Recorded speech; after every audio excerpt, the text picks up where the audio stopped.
Baby, so go. Agarranis. Baby, so go. Agarranis. Baby, so go.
The following is a presentation of iRacing on PTR TV. We'd like to thank all of our channel partners for their support. Please like and subscribe to the channel, and we hope you enjoy today's broadcast.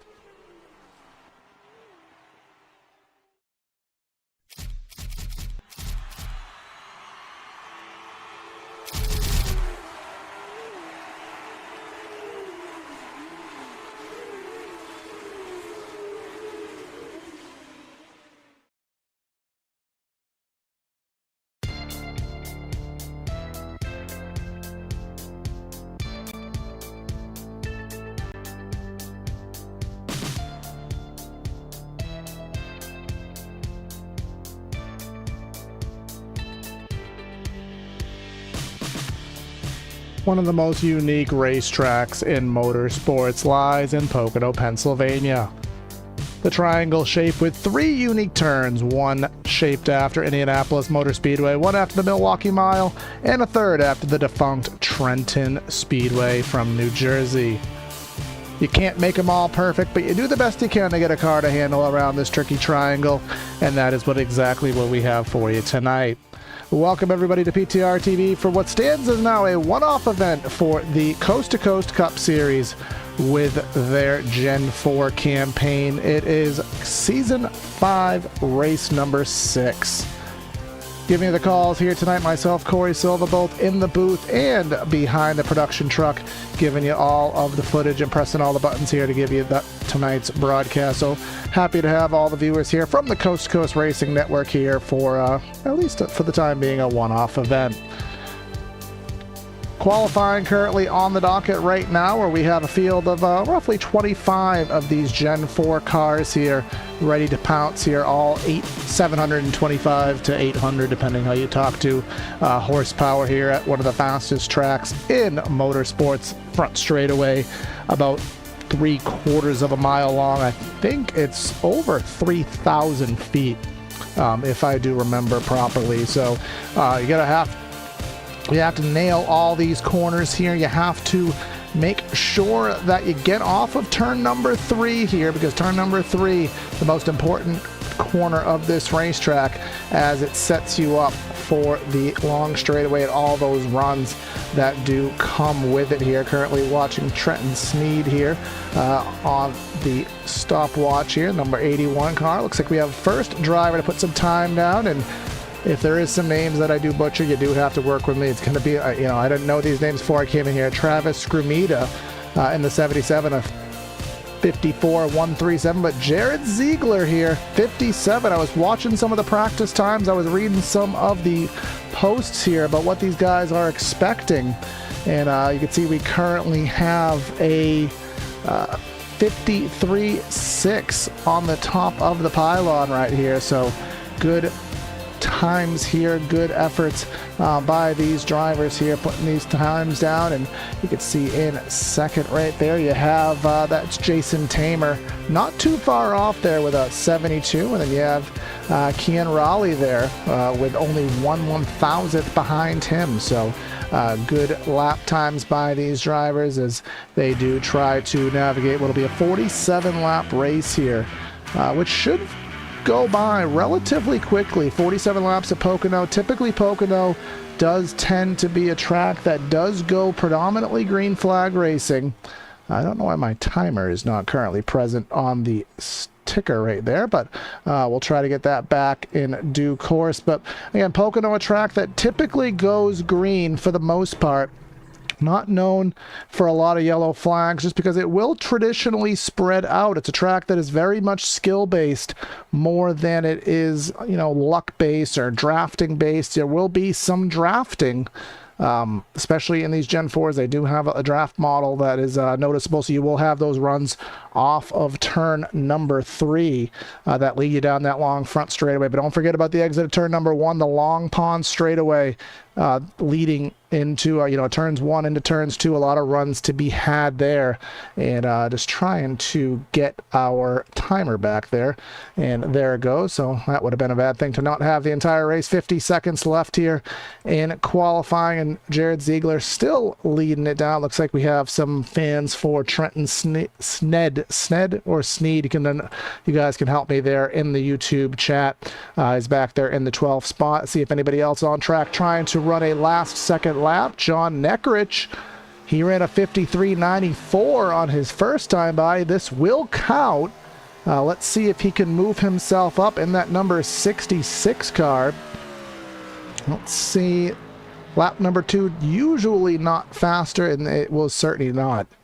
See the Impala there, and kind of a nuance with these Gen 4 cars is that they do have the kind of generic body. So you will see some Pontiacs, you will see some Dodges, some Chevys. I've seen everything. These guys kind of can be their own template there, if you will, with what manufacturer they represent. And on the top of the screen, we do have our league sponsors. They will flash in and out over the course of the race. Spittin' Venom Podcast, as well as LH Design. So of course, give them a shout out and help the league with their sponsorship endeavors. But let's go ahead down trackside. It's a one-off, so I'm going to do my favorite starting grid music of all, the ESPN Speed World starting lineup here today from the Pocono Raceway.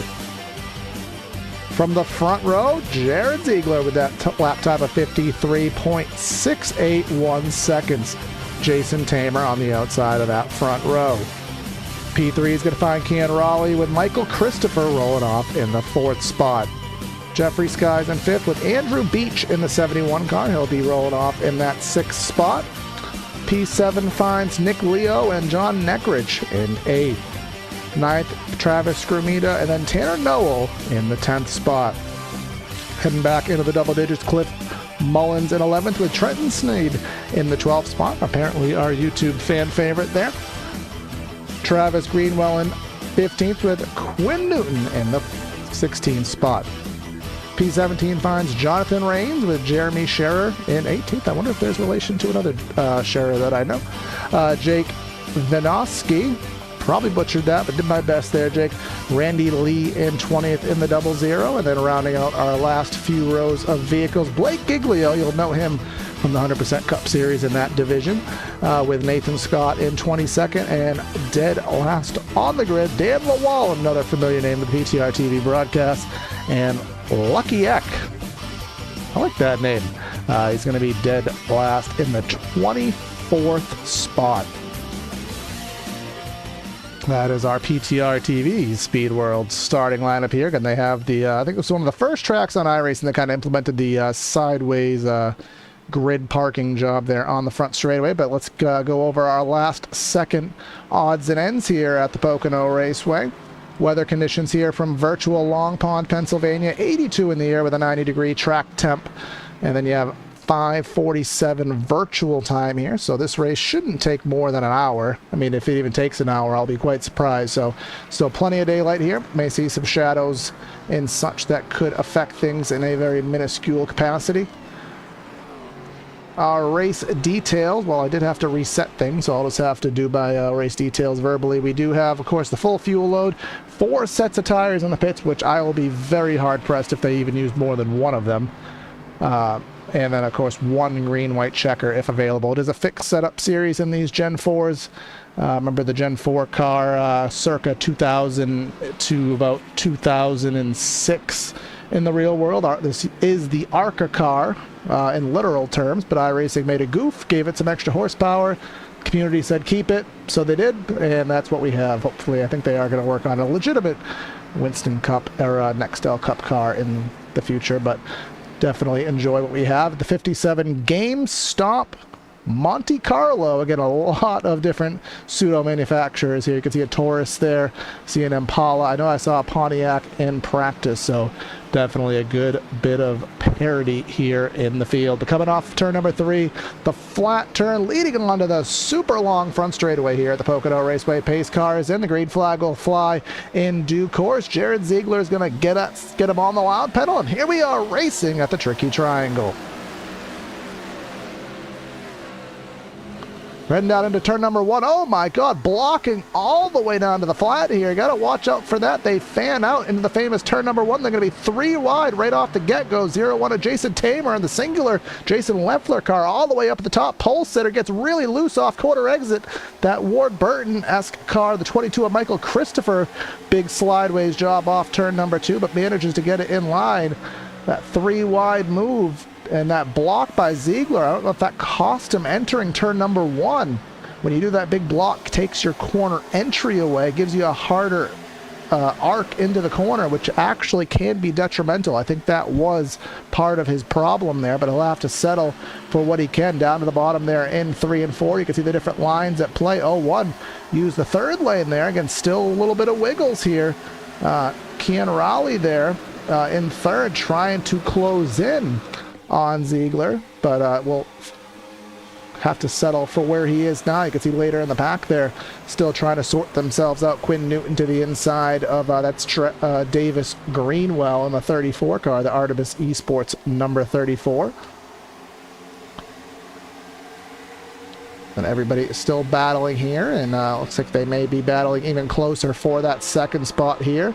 Kian Raleigh closing in on the back bumper, the Mario parts. Even look at just that constant slideways here. Again, trying to put down that 800 horsepower to these 105-inch wheelbase cars. That is a difference between the Gen 4 in iRacing versus reality here. The wheelbase is still based on the old nationwide days of 105 inches, so there's actually less wheelbase to work with here, less grip to work with than even in the real Gen 4 had. So that makes the driver's job that much more difficult here. But Tamer again took advantage of that opening initial start, I should say, and his dodge. And look at the slideways wiggle down the long pond straightaway. They're going to go all the way down there, kind of break the draft, but you have to watch out for that. You need your corner entry, you need your arc into the tunnel turn, which is a very difficult corner. There's a bump in the center, really gets loose on exit. That safer barrier takes some space away from you, as Kian Raleigh just found out the hard way.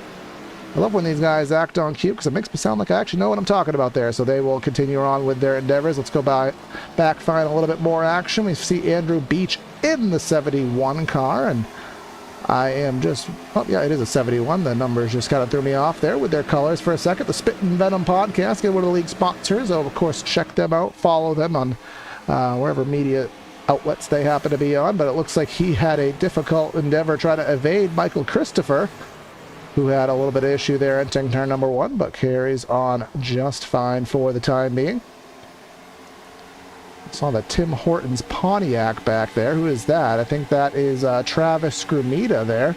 Tim Horton's just the Northern Coffee Chain. A little bit too far north. I'm a New England native here in Massachusetts, but we're a Dunkin' town. I know in Maine, in Canada, you find a lot more Tim Hortons. So cup of coffee there that I have yet to have, but he's having a battle there. But here comes that battle between Beach and Christopher. Down to the bottom, up to the top is the 22. You can hold off there on the top of the racetrack. As you can see, a little bit more arc up there. There were some grip updates done here at Pocono, and then we have some smoke. We got a lot of stuff going on here. We have a battle for second, so let's focus on that first. Rally to the inside of Ziegler, our pole sitter, who has yet to lead a lap in tonight's race. Again, trying to get the power down, slideways off of the corner.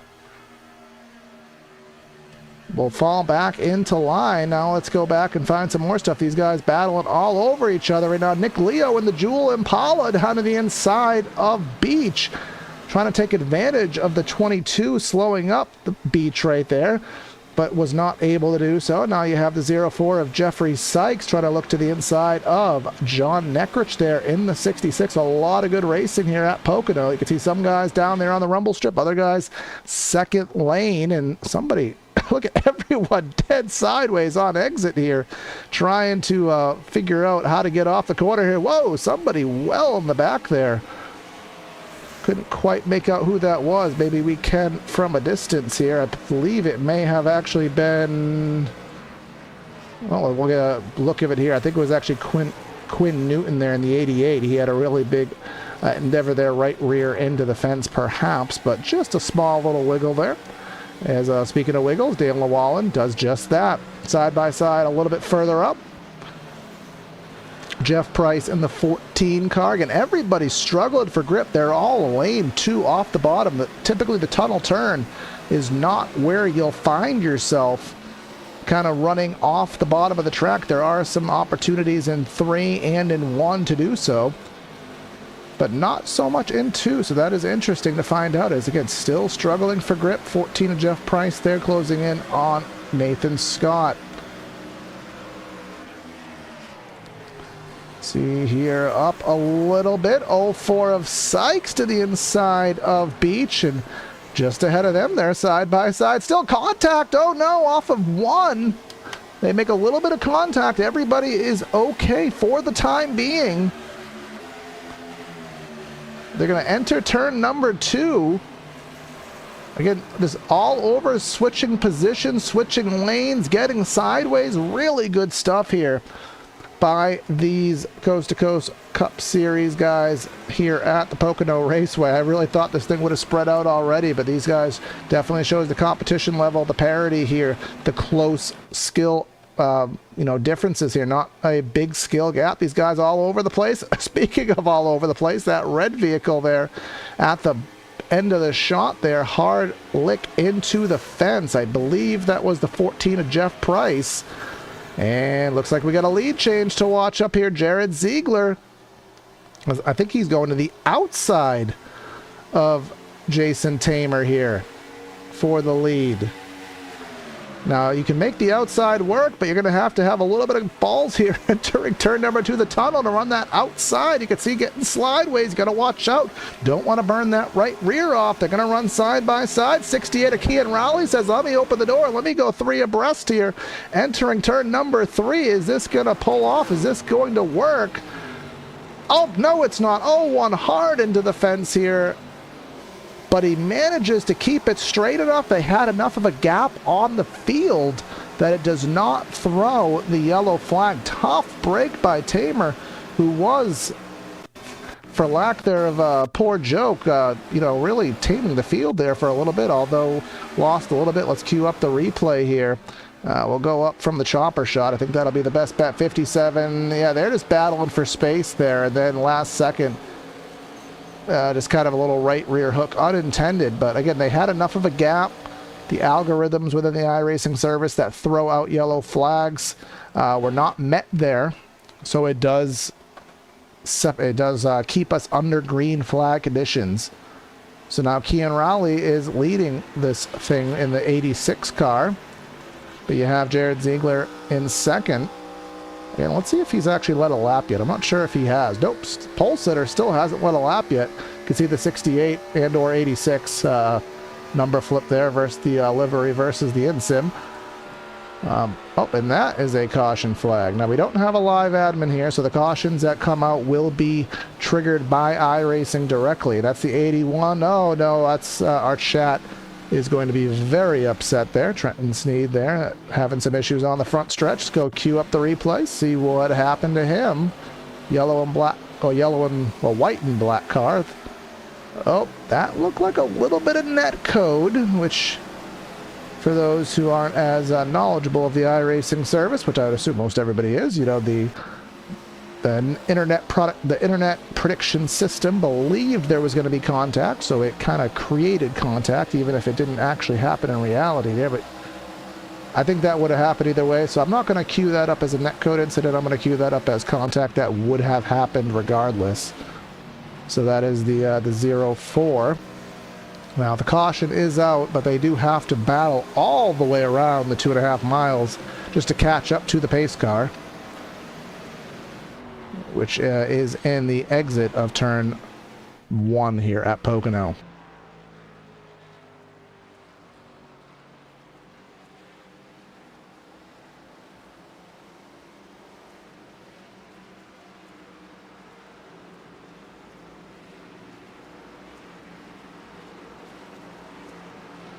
Now, I will expect everybody to come down pit road for a full service pit sequence with 4 tires and full tank of gasoline, because traditionally at these 2.5 mile racetracks you will be able to go roughly 35 laps on a fuel cell.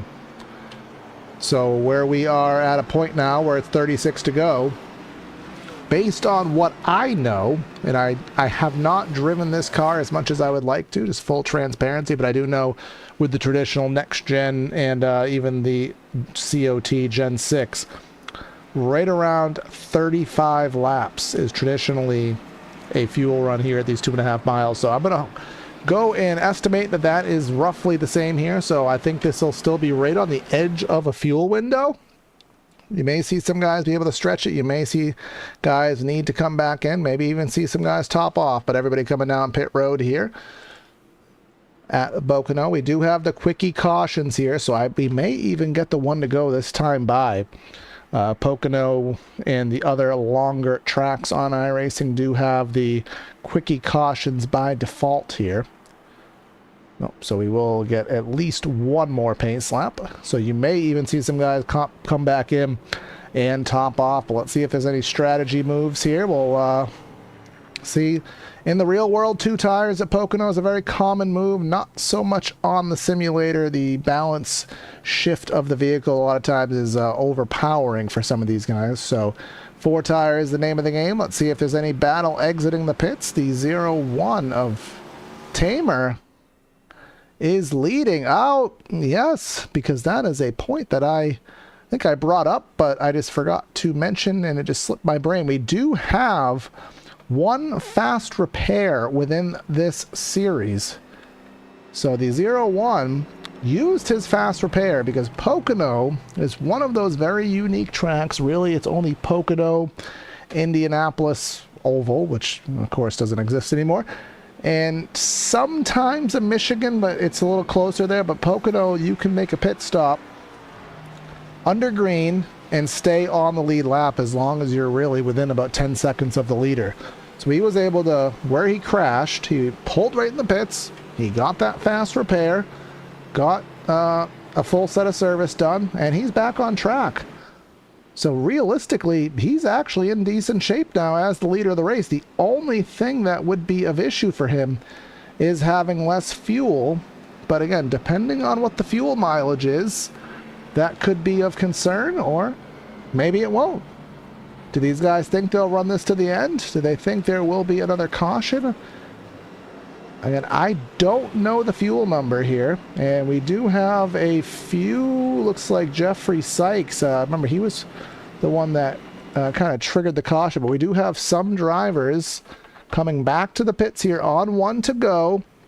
So again, I'm going to presume that they are going to just top off the fuel cell. I mean, we're going to be, what is it, 33 to go to finish this down. So let's go ahead and watch these guys. I don't assume any jacks are going to go up. I think it's just going to be a quick 2-3 seconds and then back on their way, and appears exactly that is what's happening. Now, oh, actually some tires going up there on Sykes.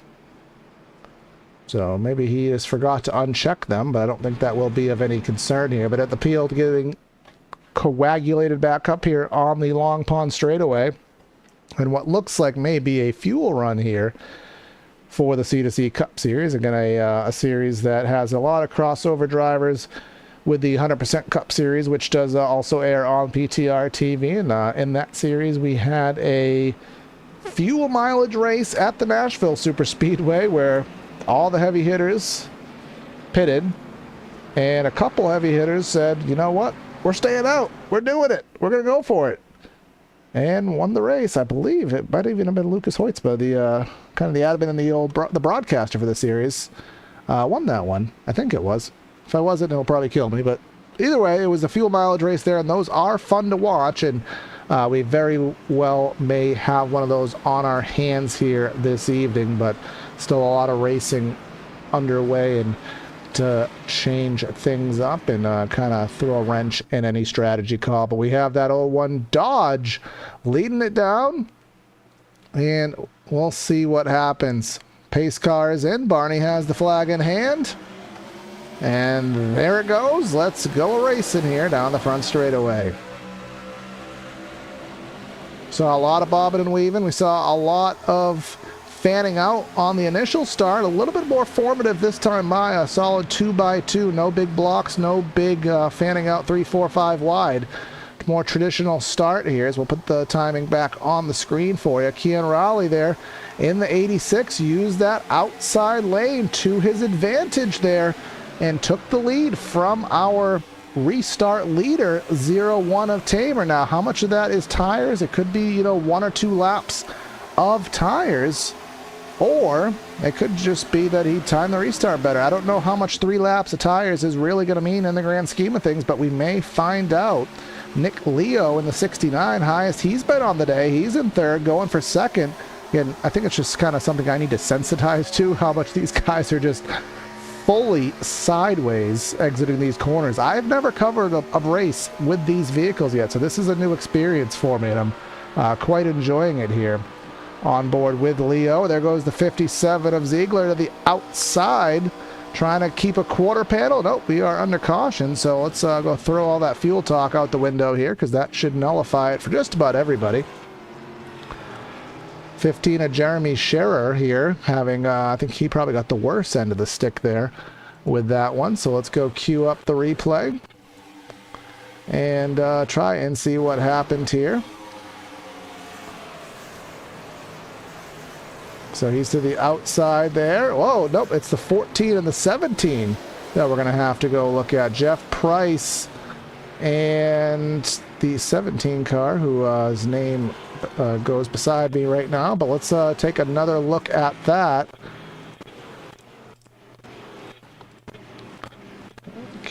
Bear with me here on replays here. For some reason, the back ends is just not having fun with me right now, but we'll try to get that queued up, but we'll go back to live footage for the time being there. We did see the 14 and the 17 both have those issues there, and if I can go back and find a replay of that, I will. But either way, that will throw the strategy largely off there, because we were right at the edge of that fuel window, and now they all should be in a position where it will not be a really big fuss to make it all the way. But again, big damage there for Jeff Price. So if he can get back out, I will be very surprised in that number 14 car. Let's try one more time here, folks, just to try and get a replay for you of what happened.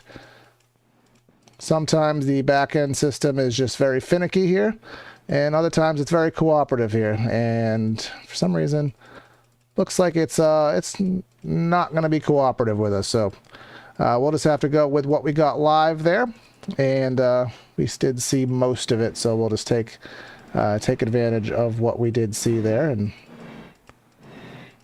for some reason, the camera is wanting to stick there on the 14 car. So it's kind of technical issues as we speak. But either way, caution is still out. I think we'll get the 1 to go here. So apologies for that replay sequence here.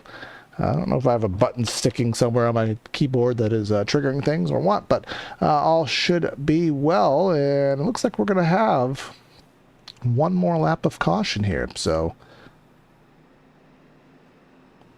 I think we can do a little bit of a through the field here, as we already are closing in on the halfway point in today's race. 48 laps, so a halfway point is, well, I guess 47 laps, so 23 and a half laps, so about 23, so it's close enough to halfway. Let's go ahead and do a little bit of a through the field, let you know where your favorite driver may be running after the second caution of today's race. Jason Tamer leading this thing down. Remember, he had a huge wreck in turn 3 already on the backup car, but managed to get the lead back. Nick Leo in second. Jared Ziegler, the pole sitter, who has yet to lead a lap in this race, I believe, in third. Michael Christopher running in fourth. Travis Scrumita in fifth. Nathan Scott in the Mountain Dew ride. I really like that car. Frostbite. Never even heard of that flavor. In sixth. Blake Giglio, name that I recognize, running in seventh. Andrew Beach in eighth. John Neckrich in ninth. Cliff Mullins running in 10th. Last cars on the track. We have Quinn Newton in 11th. Jake Vanowski, I'm trying to make sure I don't butcher that too much, in 12th. Davis Greenwell in 13th. Trenton Sneed in 14th. Matt Town in the 98 car. Gonna like that little dead smiley face on the back, in 15th. Tanner Noel in 16th. He was quick in practice from what I remember. So I don't know what he's doing back there, but we'll see what happens. 5 of Jonathan Rains in 17th. Jeffrey Sykes in 18th. Dan Lewallen in 19th. Lucky Eck in 20th. And then Jeremy Scherer. Remember, he was in one of those cautions. I just now caught what that scheme is. It's a Sharpie car, so the entire paint scheme was Drew with Sharpie. That is clever.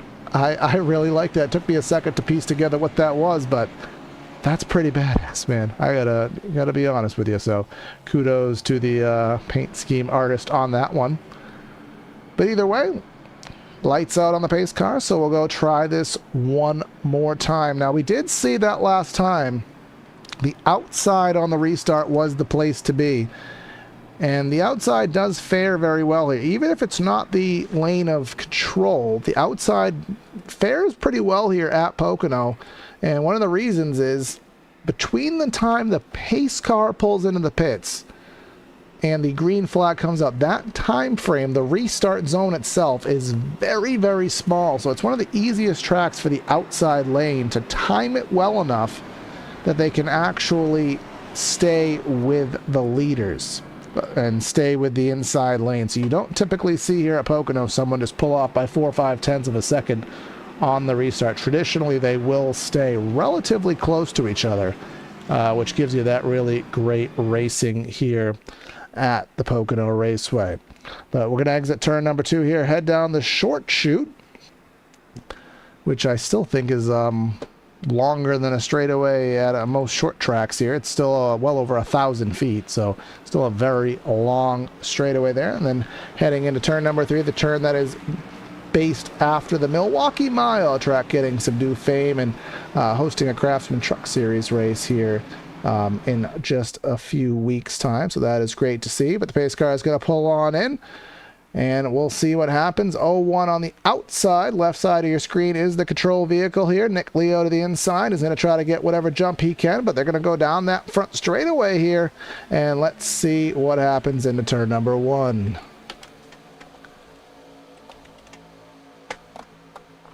Well, the 69 got the jump that most guys haven't been getting, but the 57 of Ziegler is going to go right to the outside, try to dive it in deep into the corner and get to the outside of Christopher. Christopher with a huge wiggle there off turn number 1.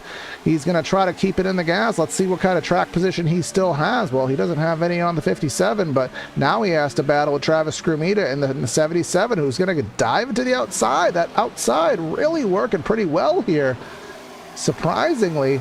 Now you're going to have the 77 using a little bit of help from Giglio here. Let's go 3 wide. 21's going to try to make it bottom bread on the sandwich there in turn number 3. 21, 22, and they'll go back to 2 wide as the 77 clears on the outside. So a good move there by Scott. Didn't quite get the 2 for 1, but still a net positive there with the move, but doesn't have any help down the straightaway as Giglio get help in the 22 on the top of the track. Whoa, they're coming together there, and the entry of the corner, a little bit of contact, just nearly, if any. But 22 well high up into the loose stuff there. He's going to lose some momentum. Oh, somebody slideways there on the back. I think that was the number 12 of Tanner Noel. He had a little issue there. Maybe we can check that out very quickly. Yeah, he was just dead sideways there and managed to continue it, so did a good job recovering. That's all that matters in the grand scheme of it, is keep it in one piece and try to get back at it. Tires might be mad, but you can overcome that. 22 and Giglio, Christopher and Giglio, tight quarters racing here, which everybody has. Not a lot of space to be had here, but I think the telemetry says we got a battle for the lead. Certainly do. Tamer and Leo gonna be battling for the race lead. Leo got the initial jump off the restart, but Tamer said he wants it back. Still on those slightly older tires. Look at him fighting the wheel in there. You can see through the cockpit there. You can see him battling for that lead, battling for that position, and he's trying to keep the quarter panel on him to try to dive it in on the inside, but we've seen that outside in the tunnel turn working fabulously, and point proven, there it is. But here comes Ziegler, a pole sitter. He's like, I need to lead a lap. Let me go to the outside. Everybody's using the outside. Let me get my shot at it. He's going to go to the outside here in turn number 3, on board with Tamer here. Let's see if that position opens up. You can see him wiggling, wobbling, squiggling, squabbling there off turn number 3. Can't get the power down. 69's trying to block the draft. He's not trying to help either of them. He's going to make him run right in the, he's going to run right in the middle of them. Kind of split the draft equally, I suppose. But 57, again, using the outside, I will say. I mean, again, I've been commentating. I haven't been driving nearly as much as I've in prior years. But I am very well astonished how well that outside lane is working here at Pocono tonight. Great stuff to see. These top 3 still under a blanket here. They have a little bit of space on Screwmeter there. And then Nathan Scott just behind him in the Mountain Dew ride, just behind. So a lot of moves to be had. Giglio, shocked he hasn't got a little bit higher up. You can see he's struggling to get on the bottom there, but that may be by design. Nope, doesn't look like it was, because Christopher tried to gain a little bit of time on him. Everybody's separated by roughly a car length here. 24 laps to go. This is crossed flags. We're close enough to it on the odd lap. So crossed flags in the air halfway. If it rains, it's an official race here. Hashtag soon. Jeffrey Sykes in the 04. Remember, he was in one of those wrecks, but he's trying to gain some time back in using the outside there on that Ally Impala. I believe that's Jake Vanowski. Oh, I think we got a battle for the lead stewing. Well, it's not stewed yet, but they're all under a blanket. Ziegler still trying to get that lead for the first time in today's race. On board, we'll bring up the telemetry here so you can get a scope of what's going on. You can see him using that outside lane. Kind of a high-low, a late apex move. Don't usually see that too often at Pocono, but it's a good idea in concept.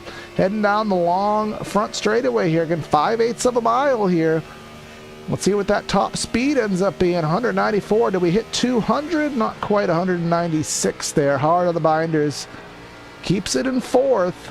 You know, some series, some cars, some gear packages and setups, you'll see guys having to shift. Not here today. They've pulled quite a gap there on Tamer. Now remember, Tamer is on slightly older tires, 3 laps older. Let me also will get a good representation here on the ticker. I'll switch it over to lap time so you can see the last lap time that all these drivers have run. Leo in the 1s there. Ziegler not too far back there with a 21, but look at the gap back there to Tamer with a 37. Let's see if that gap stays the same this time by, or if it does change. Oh, well, Tamer in the fence there, so this lap will definitely not be one of his faster ones. Looks like Scott, Nathan Scott in the 21, fastest car on the track last time by, but here comes Ziegler to the outside. Again, the outside has been absolutely masterful here. Turn 1, if anything, I think is the best trip lane for the bottom. Best turn for the bottom, but 2 and 3 have really been outside centric here now. I believe the 57 will have the position. He'll be able just to dive it in deep and clear, but the 69 not going to go down without a fight. They're both sliding up the track here, both getting a little bit sideways on corner exit. Tamer is going to use all that to his advantage here and pull it right back in the mix here. Let's go 3 for 1 here. Let's have a 3-car battle for the race lead here. Exiting turn number 3, 01 needs to set himself up for a really good run. Maybe he can give the 69 of Leo a push. Not quite, but he's close enough that he will definitely be helping the 3 of these cars kind of coagulate back together. See a couple different braking zones there. Looks like Ziegler may have the lightest, the earliest braking point. Leo and Tamer a little bit more aggressive on the brakes, but let's see if that translates to corner exit speed there. Doesn't look as so. They will kind of keep an equal gap there. You can kind of see a couple guys all the way in the back have kind of separated. Ecktown and Reigns, I think that is all the way to the back of the pack there. Have kind of fallen off the train, but everybody else kind of separated. We got a couple, you know, 2-car, 3-car packs and some space in between. This is more akin to what Pocono traditionally is going to bring. It's going to bring these situations where you'll have a couple packs here. Oh, here we go. And now we're snaking it. I've personally never been a fan of snaking. And the reason is, while you are quote-unquote breaking the draft, you're also slowing yourself down, and you're kind of putting a little bit of load, you know, different weight transfer on the car. And I've seen people really get loose by doing this. And then you sometimes can hurt your arc into the next corner if you don't set yourself back up right. So you have to be very smooth not to scrub off speed by doing it. Some people are good at it and better than others, but it looks like Ziegler doing a good job of it. Finally leading some laps here as our pole sitter here on the evening. But Tamer, again, I think I'm just wondering how much he has left with those 3-lap older tires, how much that is going to detriment him. It doesn't look like it is, but he may just be driving through it here. Again, the big snake to the inside for Ziegler down the front straightaway.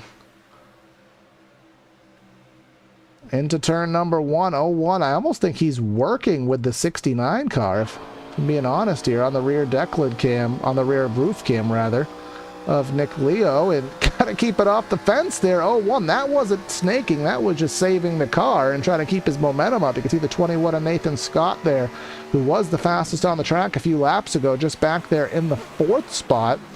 Giglio doing what he can in 5th. Let's see, let's go and check Giglio and bring up the battle graphic for him. See, last time by, Giglio a few thousandths further back, and I think he may have overshot the corner there. Yeah, he definitely struggled with his exit to turn 3. And if there's one corner on the NASCAR circuit you don't want to screw up, it is the exit of turn number 3, because that will just kill you down this super long straightaway. But somebody else, Nathan Scott, has entered the chat here, and he is ready in raring to throw his hat into the ring here with this trio that has been leading this field down. He is deciding he wants to put some Mountain Dew into the mix here. We have enough Game Boy and vape pen, and we have some outdated cellular devices, so let's throw some caffeine in the mix with some Mountain Dew, which I will have to look up. I don't know if this is a retro car, if this Mountain Dew actually exists in real life. Somebody in chat, please let me know, because Mountain Dew is something I do enjoy trying new flavors of. But look at him there running right on the yellow line. So he's both running the shorter distance around the racetrack as well as getting clean air on the nose. You can see him closing in, getting a little bit of toe. He's closing in inch by inch, but let's see what he does in turn number 1. He's definitely taking a shallower entry earlier on the brakes. He's going to cut to the inside. He's going to get a really straight run off, get the power down, and now he's going to get a good run down the Long Pond straightaway. Now he's going to go to the outside, entering the tunnel turn, which we've seen the outside work fabulously well, but he's not going to dive it in there. Now he's going to be careful, though, because now Giglio, he's entering the chat. Now we have a group chat. Now we have a lot of notifications here that we got to mute and unmute. Got a big group chat here. We got a big nearly 6-car lead battle here. These guys are slightly falling off. A 5-car battle, if I can count, I suppose. But here comes Scott down to the inside. And that's going to backfire, because here comes Giglio. He's not going to be able to shut the door. Giglio has a whisker on him there on the outside, entering turn number 1. So they're going to go battling down. He's going to have the draft of the 0-1, and he's going to be able to drive in on the outside if he can make it stick, which most people have been. Giglio's going to make it stick there. And is he going to keep it off the wall and the power down? Well, he just hardly did that, but he did manage to get around, so kudos to Blake Giglio for that move. A very good move to keep it out of the wall, but still have the guts to keep the wheel, to keep his foot on the gas. Closing in on the 0-1 of Tamer on those slightly older tires. Giglio's going to just yeet into turn number 3. Is he going to clear? Can't do it. 0-1 is going to try and fight on the outside. This is going to slow both of them down and bring the 21 Mac into the mix here. 21's going to say, hey, I'll go down to the bottom 3 wide here. Who's going to give? Is anybody going to give? Entering turn number 1, it looks like the 0-1 is going to persevere, but the 21 and the 16 are going to find themselves battling again. 16 is going to have the preferred lane on the outside, but I think we're going to have another 3-wide sandwich here on the long pond. Nope, that was 69 of Leo with a little bit of smoke there on the back, on the exit of 1 there down the back. So he's starting to lose the handle on the car. Ziegler starting to pull away by 3/4 of a second here as this race does come to a quick close here at the Pocono Raceway. Giglio will get around Tamer on the outside. Now, only 1.3 seconds separating that 16 from the race leader. Of course, with a car of Dick Leo in the middle. So, great battle here. Phenomenal stuff here by these C2C guys. Absolutely great stuff. Makes you want to get on the track and race with them next week. I don't know where they're racing next week, but if it's at a track that I know how, I've already gotten permission to race, so might have to show my lack there of talent with these guys. Oh, they're going to Dover. Never mind. I'm terrible there. So they don't want me there. Quinn Newton into the pits along with Michael Christopher. So that brings back into the mix the nature of fuel mileage. I don't see any damage on these cars, so let's see what they do. Is it going to be fuel? No, there's going to be tires, so it's definitely not just a splash of gas. It's definitely, you know, some tires and fuel. But let's kind of reset here. We've been watching some great racing. Let's kind of reset and put the last 15 laps into scope here.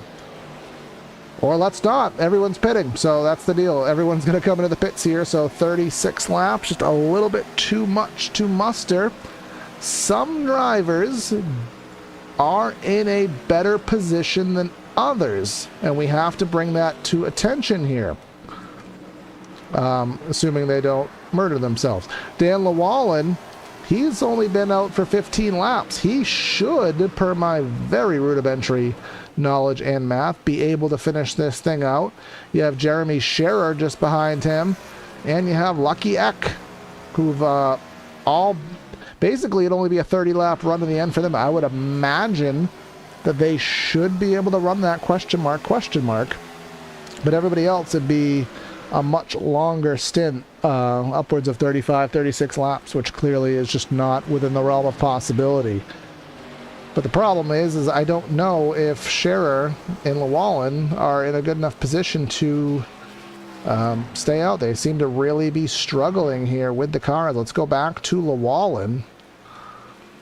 Now, he had a couple really rough laps that we saw. His last time by was about a half second slower than the leader. He's really struggling on corner exit. So even though he may have the position here to pit, as here comes Tamer and Scott coming into the pits, even though he may have the strategy to win the race, I just don't know if the car is there to do it.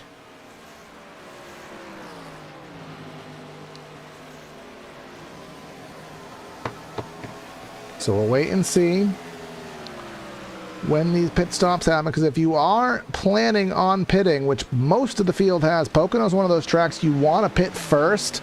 You don't want to be caught out, because again, you can stay on the lead lap here with a pit stop. So you don't want to be the last to pit, because everybody else will stay out and then you're to the back of the pack. So definitely want to, if you're planning on pitting, you may as well just get it out of the way. Cliff Mullins looks like he's the last in the number 37 car. He is the last one to come to the pit, so this will be his 24th lap on circuit. And Nick Leo in the pits, so this should shake out as predicted, where Jeremy Scherer and Dan Llewellyn are going to be leading this race. Now, we got some people in chat here who are definitely going to be some fanboys here, but what we'll have to do is we'll have to get a scope of the intervals here and the lap time differentials to see if the math works out, which I think we're already getting a vague idea of it, as it looks like Mullins will pit. So now we will be set up with our final, essentially our rundown here. Now, this is a battle for the lead. All right, so guys, you're pitting, you're making, I thought I knew what I was talking about. I guess I don't. So I guess pit stops must be less than 30 laps. That's astonishing. The series does have a full fuel load. And I do remember here, you know, I raced the COT era here on iRacing, and you could go 35, 36 laps here at Pocono.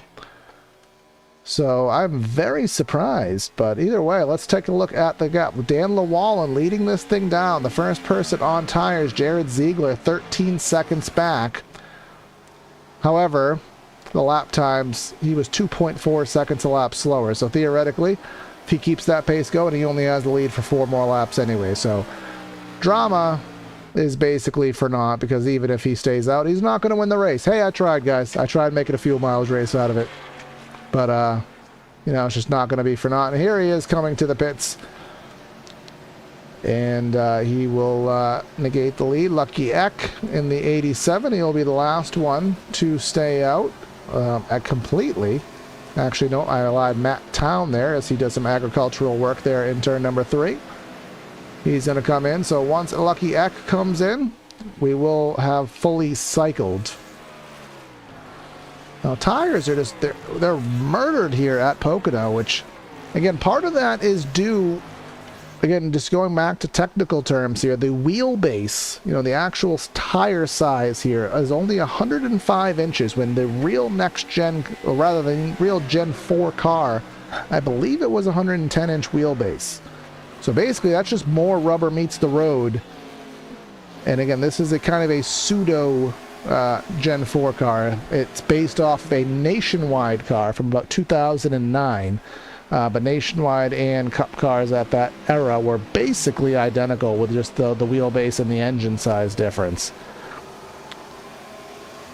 So just having less rubber to meet the road, but still having the same amount of power under the hood, you're going to be sliding the tires. You're going to have a lot worse of a time fighting the car. And I think that is why the tire wear is so radical here, and why you're not seeing, you know, the consistency. Because Pocono is one of those tracks in the real world where tires traditionally don't mean much, even though this track is aging. But let's kind of get a scope here of where we stand after the pit stops. Jared Ziegler leading the race down, with now Blake Giglio in the second spot, and he's about a second back. Jason Tamer in third, so he overcame that earlier wreck, and he maintained the older tires well enough. Now he's a second and a third back, so this is an attainable distance. Nathan Scott there, 2.3 seconds back. And then let's just kind of do a quick graphic to describe the pit stops here and who had the best time on pit road. Ziegler, you can see there, pit lane time is the entry cone to the exit cone, including the pit stop. 41 seconds to do the entire justice there. Giglio, 40.7, so a good pit stop there, 40.8. 40.8 for Tamer, and then Nathan Scott, top 5, 41. So actually, Ziegler had the slowest pit stop of all, but he just had enough of a gap that he was able to overcome it. And again, the distance was not that much, so we'll see if he can hang on. 8 laps at Bristol is literally done in 3 minutes. Well, not even, probably 2 minutes. Whoa, big wiggle there from the 57. But at 8 laps, 7 laps at Pocono, still going to take you, on estimate, another 6-7 minutes, and that's 7 laps of getting the power down and wiggling and wobbling, squiggling and squabbling, getting those Goodyears very mad. It's very possible to burn the tires off in 7 laps here. So that 0.9 of a second gap, look at it. It's already down to 0.6 of a second. Looks like the 21 of Scott there, top of the shot. He had a little bit of wall endeavor there exiting turn number 1. Now Giglio only a 0.5 second back, 0.6 of a second. Does have Tamer back there. Now if you're Jason Tamer, what do you do right now? Do you work with Giglio and say there's no point in us battling and losing time to Ziegler? Let's go and work together, and I won't battle you. We're both faster than the 57. Let's try to get there and have a battle for the win. Or do you battle with Giglio? Well, Giglio, I think, kind of answered it for him there, because he screwed up the corner, but he screwed it up bad enough that I think the 0-1 is just going to drive on by. And if I was Giglio, I probably would let him go, because again, I would rather battle for the win, knowing we have the speed to do it, than to fight each other for second and then fall back an insurmountable amount to the race lead. It's a very hard position to be in. You have to think as a racer, which is past everybody, but you also want to think logistically and what gives us the best chance to win. And the best chance to win is not battling side by side. Giglio royally screwed up the entrance to the tunnel there, all the way up in the third lane. That's not going to win you any races up there, Blake. We don't have any PJ1 here. I know they used it once or twice, but we don't have it here in the virtual world. So now it's going to be a matter of Tamer versus Ziegler, the pole sitter, who didn't lead the opening half of the race, got the lead back. Tamer, who has been a very fast car, absolutely murdered the turn 3 fence and is trying to recover from it. So now we're going to have a battle amongst these two. Let's go bring up our battle graphic. A 54.63 to a 54.49, so a tenth in the bank, and you can see that gap now below a half second. Tamer not falling, he's not falling for the draft weaving down the straightaways. He's keeping himself straight. He's not going to burn that speed. He's not going to distract himself, which I think that's a good move. You can see Ziegler there very high in the tunnel, and you can see the gap on the timing screen going down. Now it's within 0.3 of a second, but of course, closing in is one thing, passing him is another. But we've seen that outside work, so if I am Ziegler, block the outside. Tamer, find a way to get to the outside. 4 laps to go.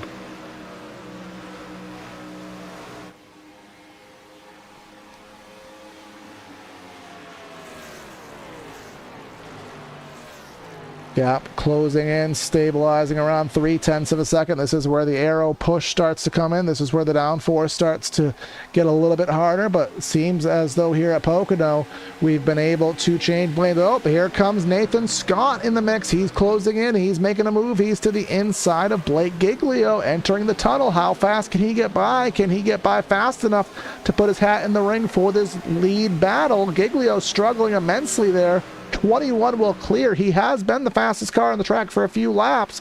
Giglio is going to drive it in deep, trying to keep position on the outside, will not be able to do so. 21, a second back, has taken the third spot.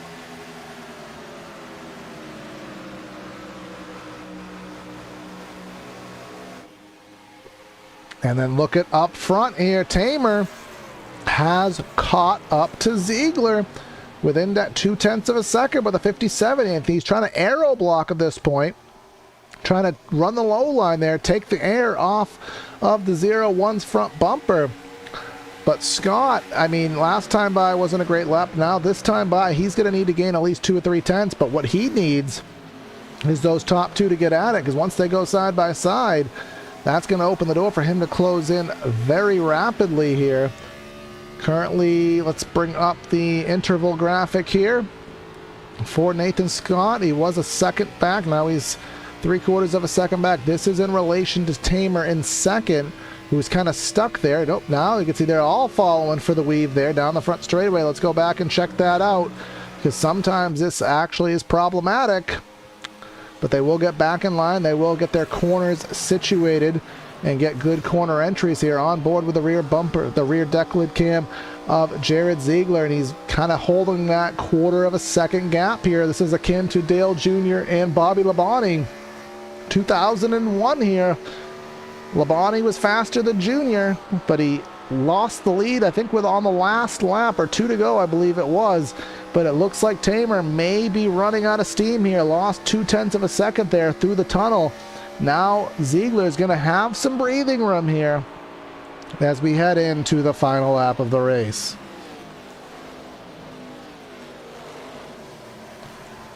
One lap to go. Barney has it in hand here. Gap is about a half second now. So Ziegler, hit your marks, don't screw it up.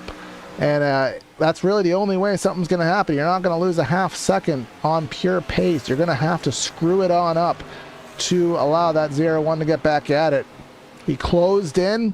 He got to within 0.2. The aero push, the maybe overheating the tires. Giglio in the fence there. Looks like Nick Leo is going to get by him. Giglio is going to go back. He was in second for a little bit, goes back to 5th.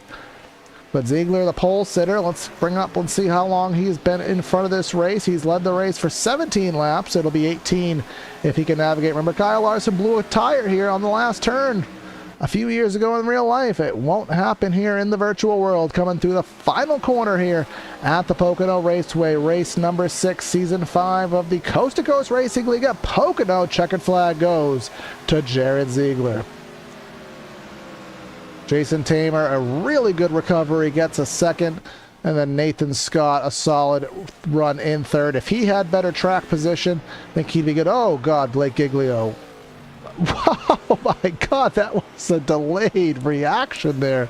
And, oh, yeah, there's no post-race. Oh, my goodness gracious. There's no post-race rules here in this series with running a cooldown lap, which is rather entertaining to see. So, anywho, Jared Ziegler in the Nintendo GameStop Chevy, I don't even know what model he has, a Monte Carlo there.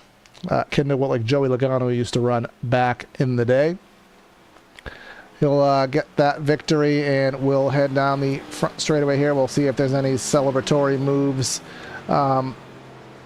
in the cards here on the front straightaway. We'll give the winner his opportunity to shine. He's got plenty of fuel, and he's got some fresh tires, and burn it down here on the front straightaway at the Pocono Raceway. At the tricky triangle. Great job, great up and down, great job to maintain composure there when that 0-1 was hot on his tail. But while he's doing that and celebrating, what we can do is head down trackside and give you the rundown of the final results here today from the tricky triangle. Tonight's win goes to that 57 final gap, 0.72 seconds. Jason Tamer with the second. Nathan Scott, I thought he might have had a chance, but just kind of ran out of steam there. Gets the third. Nick Leo in fourth. Blake Giglio dropped back from second to fifth there in that last 10 lap stint. Trenton Steed, Chet will be happy there. He managed to get himself back up to the 6th spot with Michael Christopher in 7th. Cliff Mullins, Andrew Beach, and Travis Scrumita rounds out our top 10. Quinn Newton in 11th. Jake Vanoski in 12th. Jeffrey Sykes he had some kind of incident earlier on, but he manages a 13th. Tanner Noel in 14th. Jeremy Scherer thought he had a chance with the fuel strategy there, but does not happen. 15th. John Neckrich in 6th. Davis Greenwell, Dan Lawallen, Matt Town, and Lucky Eck, I love that name, in the 20th spot. Rounding out our pages of results here, Jonathan Rains, Jeff Price, Kean Raleigh, who had a fast car, and then Randy Lee, shotgun on the field here. So let's go ahead and start our post-race show here. Let's go ahead and find our race winner here. Jared Ziegler, was hoping they got themselves into the booth for me, but we'll go ahead and find them here. I hope.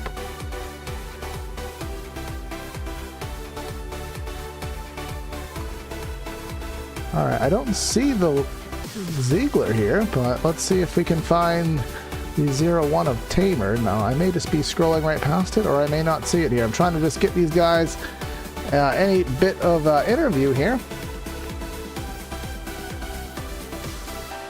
Well, I got Nathan Scott anyways. So we can go ahead and have a word with him.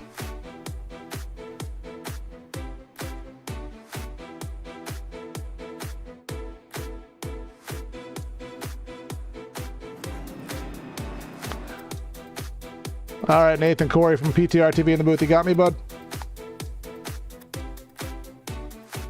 Oh, I'm having some audio issues. I'll be right back with you, man. Hold on. So there's always a problem with Discord in my life. I don't know why, but for some reason I have to close it and reopen it to hear people. So I am doing that right now. We are going to try and get some words in here with these guys. Unfortunately, my audio just sometimes acts up with me, so just bear with me here. And I'm also trying to hope that P1 and 2 come in here, because I do want to talk to these guys after a great race here at Pocono. All right, take 2. I had to reset something. Now, let me see if I can hear you now. Copy. All right, now I got you, man. So yeah, you closed in there really hard there. You had a great run. I think track position may have been your faux pas there. Just couldn't quite, took you forever to get back up to the front, but you had some speed when you did there. What was it like there trying to chase them down in that last stint? Yeah, so I didn't think tires were going to kind of like play in my favor with 1 lap difference. So I was just kind of running around seeing if I could get a top 5. I knew I was going to get either 4th or 5th, but yeah, it kind of surprised me how much the tires fell off, like from a 1 lap difference. I mean, I went from 3 to 1 second, so I caught 2 seconds on the lead. I know Blake fell off a little bit. I was able to get by him for 3rd. But Jason kind of drove away from me as soon as he exited the pits. We pit together.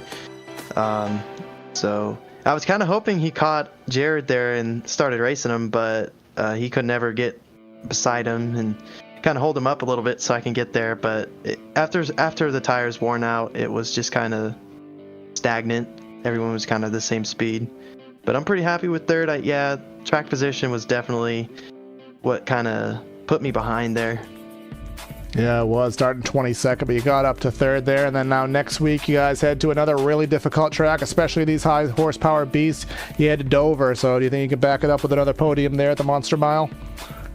Definitely think so.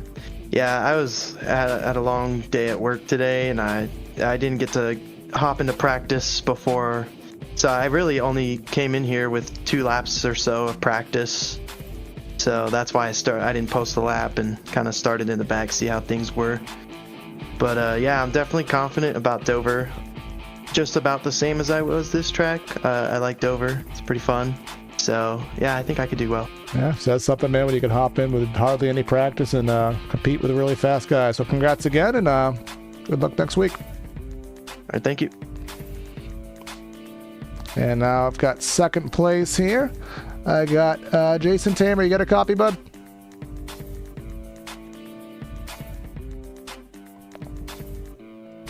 Oh, I thought I have him. Jason, you got me, bud?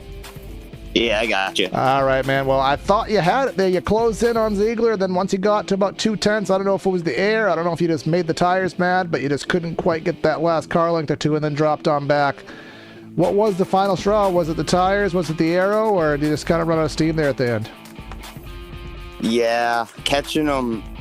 You can run up on someone's bumper here on older tires, but getting the pass done is completely another story. I tried to dive it into 1 with like 2 to go there, and yeah, I just didn't have the tires left. They were way too hot, but I was able to close, and once that happened, I was just holding on for a second pretty much because it was almost undrivable at that point. But yeah, that was a good run. Congrats to him for winning, and yeah, that was good racing. Yeah, it was phenomenal, man. Obviously hopping in here just as a one-off, but hell, I might be, Lucas said I might be able to drive with you guys, and I want to after what I've seen tonight. But just kind of a Pocono question. I don't know if it's a Gen 4 thing, if it's an update thing, but I have never seen the outside at Pocono be so OP. Was that a surprise to you, or is that kind of how it's been for a while, and I'm just out of the loop? If you're talking about in turn 1 when I took the lead in the start of the race there, I thought I was 3 wide. And when I came out of 1, I had realized I was cleared of everyone. And I didn't even think it was going to work. I thought for sure that they lifted on my inside because it's way too slick up there, especially on new tires. But it surprisingly worked. I don't usually run the high side, sometimes in 3 on old tires, but it was a surprise. Yeah, and it definitely it helped you. It helped many out, but as I asked Nathan there, you head to the Monster Mile next week, another track that's going to be very tough on that throttle, tough saving that right rear. What are your odds on backing up a solid run there at the Monster Mile next week? I do like Dover, so that should be fun. I'll definitely be out there. All right, man. Well, I know you guys you'll have a good run there, and back with Lucas in the booth next week, but fun to talk to you guys for this 1 week, so congrats on a solid run. Thanks, man. All right, well, that is a broadcast here, guys, on PTR TV. So if you are new to this channel, make sure you give it a like and subscribe. You never know, there may be some more in the future here if circumstances do present itself here. So happy to be with you guys for the CTC Cup Series. You can stay tuned for Friday night. You'll see some of these same guys at 100% D2. which will be at Loudon, and then I do have another Next Gen Series on Monday with the Spartan Sim Racing League. But that's Corey Silva signing out of the booth. Have a great night, and we'll catch you next time.